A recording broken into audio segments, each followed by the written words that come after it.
If you don't want to end up with a massive headache instead of the keys to your new toy, stay tuned.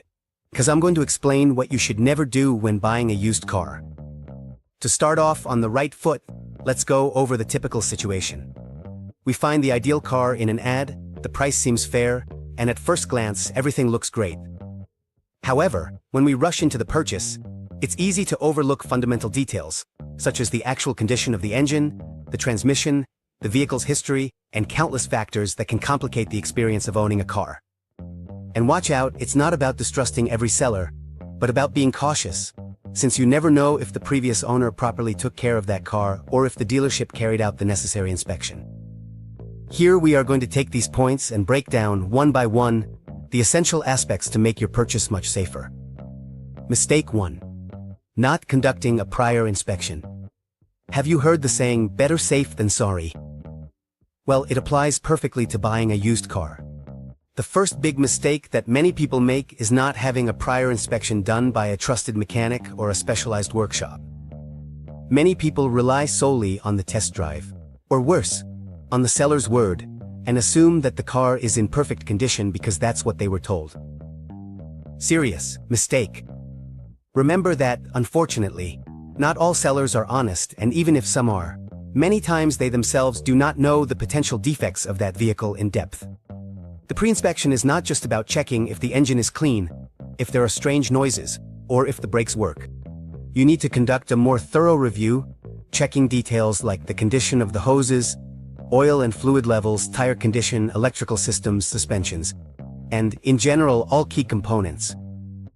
If you hire a specialist, they will be able to detect anomalies that are not visible to the naked eye. Additionally, a professional inspection report can help you negotiate a better price. Because if it's discovered that the car needs, say, a shock absorber replacement or that the air conditioning compressor is failing, that represents an additional cost that someone will have to cover.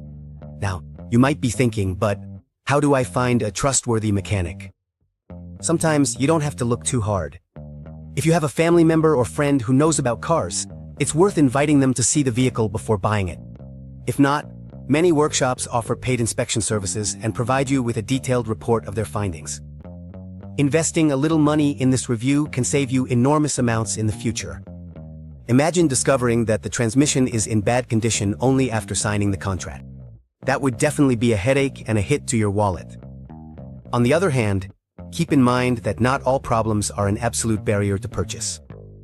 Once you have the diagnosis, you can decide if you're willing to take on certain repairs, as long as the price justifies it, or if you prefer to keep looking for other options. The important thing is to make the decision with as much information as possible, and the mechanical inspection is the most reliable starting point. So, to avoid costly surprises, never buy a used car without first having a thorough mechanical inspection. Everything might be perfect, and in that case, you'll have the peace of mind knowing that your investment is backed by a professional certifying its good condition. And if you find defects, it's always better to know before putting the money on the table. This is the first big step towards a safe purchase. And believe me, it will save you many tears and bills in the future.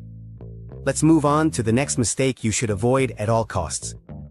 Mistake 2. Relying solely on a history report. When someone tells you, this car has a clean history, they're probably talking about reports like Carfax, AutoCheck, or any other vehicle history service. These reports are very useful because they inform you if the car has had accidents, if it was written off at any point, if there were floods or any other significant event. However, relying solely on the history report and not seeking information through other means can be a serious mistake. What? First, because not all accidents or repairs are reported to insurance companies. There are damages that can be repaired without generating any official record. Additionally, some reports may take time to update or even omit key information due to data collection failures. That is, a clean history does not guarantee 100% that the car is truly in perfect condition or that it hasn't had events that don't appear in the document. So, what to do? Besides checking the history, take advantage of the internet. An interesting practice is to Google the VIN number, vehicle identification number, or the car's serial number. With that, sometimes previous listings, photos, damaged car auctions, or any trace the vehicle has left on the web appear. The car had a crash, and someone repaired it on their own before reselling it. Maybe the official history doesn't show it, but there might be photos or previous posts of that same car on forums or sites for selling damaged cars. With a simple online search, you might discover something the seller didn't mention to you. Another very valuable source of information is the maintenance records, if the owner keeps them. Service invoices from workshops, oil changes, brake inspections, tire replacements, and everything related to vehicle care. These documents can help you know if the previous owner cared about keeping it in good condition or if they only addressed problems when it was already too late. Also remember that the history is just one step in a complete analysis process. An immaculate report is useless if, upon physically inspecting the car, we find signs of poorly done repairs or hidden rust on parts of the chassis. That's why relying solely on a report is a mistake. It can lead us to neglect other more detailed and necessary inspections. Mistake 3. Not properly test driving the vehicle. Let's be clear, taking a spin around the block is not enough to know if a used car is in good condition. Many people, out of embarrassment or haste, settle for a drive of a couple of minutes and think that's enough. Huge mistake. A used car should be tested as if it were going to be with us for years. What does this mean? Test it in different situations, on bumpy roads, on the highway at different speeds, and even on inclines if possible. That way, we can identify strange noises, steering problems, suspension or transmission failures, and see how the vehicle behaves under different driving conditions. When you're behind the wheel, pay attention to the engine's response when you press the accelerator, and whether the car feels stable or not in turns and braking. Also check the feel of the brake pedal. If you feel vibrations or if the car pulls to one side when braking, it may indicate alignment issues, disc problems, or suspension issues. Also, check the steering wheel. Does it shake too much at a certain speed? Does the car pull to the left or right? All those details are warning signs. Another recommendation is to turn the air conditioning and all electrical devices on and off to see if they work properly. Test the windows, the locks, the interior lights, the dashboard screen, and everything related to the electronic system. Remember that a malfunction in this area can be costly or difficult to repair, and it's better to detect it before buying the vehicle. Now, if the car you're interested in is in another city or state, and you have no way to go test it, personally, don't rely solely on a video sent by the seller. Find a trusted third party in the area, a friend, a family member, or even an external inspection service, who can test the vehicle for you and give you an unbiased opinion. It's about your money and your peace of mind, so the effort is worth it. A good test drive not only confirms the mechanical condition of the car, but it also helps us know if we like the driving experience of that model. Sometimes we see a spectacular car on the outside, with an attractive price, but when we drive it, we discover that it's not comfortable, that the visibility is poor, or that the seat doesn't fit our posture well. These details greatly influence the daily experience, and it's crucial to consider them before making the final decision. Error 4. Forgetting to compare market prices. Have you heard the phrase, knowledge is power? In the world of used cars, researching the real market price is essential to avoid overpaying. One of the most common mistakes is getting excited about a specific car, believing that the price the seller offers you is a bargain and not bothering to compare. Then you find out that the same model with less mileage is being sold cheaper elsewhere, and it's already too late. To avoid this, the first step is to go to different online car sales portals and filter by similar brand, model, year, and mileage. That way, you can see what the price range is. Keep in mind that prices vary, depending on the region, the condition of the car, whether it has extras or not, and even the brand's reputation in your country. If the seller asks for an amount far above what you find in the market, you have reasons to negotiate, or simply reject the offer if they are not willing to adjust it. On the other hand, if you find a price that's too low, it could be a warning sign. Sometimes, bargain prices hide serious mechanical problems or complicated legal issues, like fines or outstanding debts. No seller gives away their money, so be wary when something seems too good to be true. Another factor to consider is the so-called hidden costs. Often, the price of the car does not include transfer fees, taxes, inspection costs, or pending repairs. Always ask the seller or dealership what additional expenses you will have to cover. Furthermore, some dealerships try to add charges called reconditioning fees or preparation surcharges, in addition to the car's price. don't fall for that trap. If they put a car up for sale, it's assumed that it has already gone through the necessary repairs and costs to be in sellable condition. Comparing market prices not only helps you find the fairest deal, but also gives you tools for negotiation. When you talk to the seller, you can say, "I've seen similar cars at X price on trusted sites." This way, it will be more difficult for them to inflate the price without justification. And remember that not all online platforms are 100% reliable, so it's ideal to rely on multiple sources to get a clearer picture. Lastly, don't forget that the price isn't everything.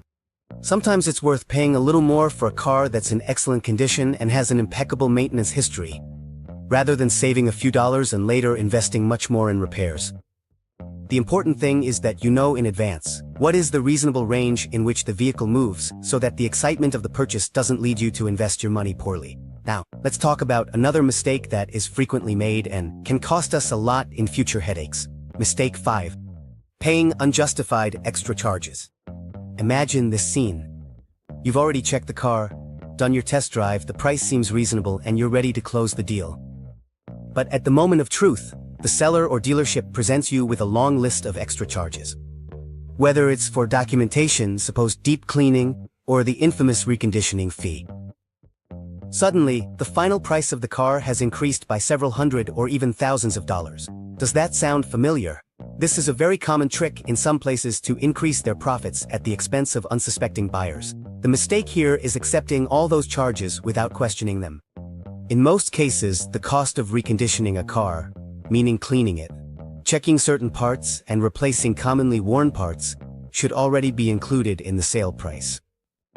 It's neither logical nor fair for them to sell you the car and also force you to pay for the tune-up as if it were an extra.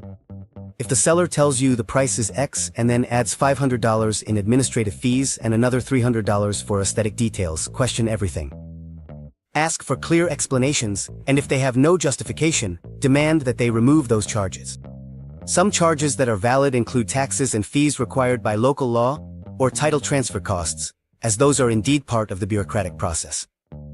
However, even in those cases, it is recommended to verify how much is usually paid and if it truly aligns with what is legally established, or if the seller is inflating figures to increase their profit margin. On the other hand, if the dealership offers additional services like extended warranties or maintenance plans, they should be carefully evaluated. Sometimes, an extended warranty can be a good investment, especially if the car is older or if the manufacturer no longer covers the vehicle. But you need to read the fine print. What does it cover, exactly? How much does it cost? Does it have deductibles or limitations? If they try to bundle it all at once without explaining the real benefits, you might be paying for something you don't even need. The important thing is not to get carried away by emotion and to carefully review every line of the contract. Ask for a clear breakdown of the costs. If you don't understand something, ask. If something doesn't convince you, negotiate or threaten to walk away. In such a competitive market, no seller wants to lose a serious customer just because of made-up charges. So, if they see that you are well-informed and not easily fooled, they are more likely to give in on those additional costs. Error 6. Not verifying the documentation and legality. Sometimes the excitement of buying a car, especially if we get it at a price we consider good, makes us overlook it. Something that can turn into a real headache is the thorough review of the documentation and the legitimacy of the sale. What does this include? Ownership papers, registration, emission certificates, and any other document that proves the vehicle is up to date and, above all, that the seller is truly the owner or an authorized dealer. Imagine being handed a car with expired plates, or with accumulated fines, or worse yet, that it turns out to be a vehicle reported as stolen. Even if it's not your fault, the legal mess you could get into is enormous, not to mention that you could lose the money you paid and end up without the car. That's why, before agreeing on any form of payment, demand to see the titles, the current registration, and check if the VIN matches on all the documents and on the car itself. Also, inform yourself about the specific laws of your country or region.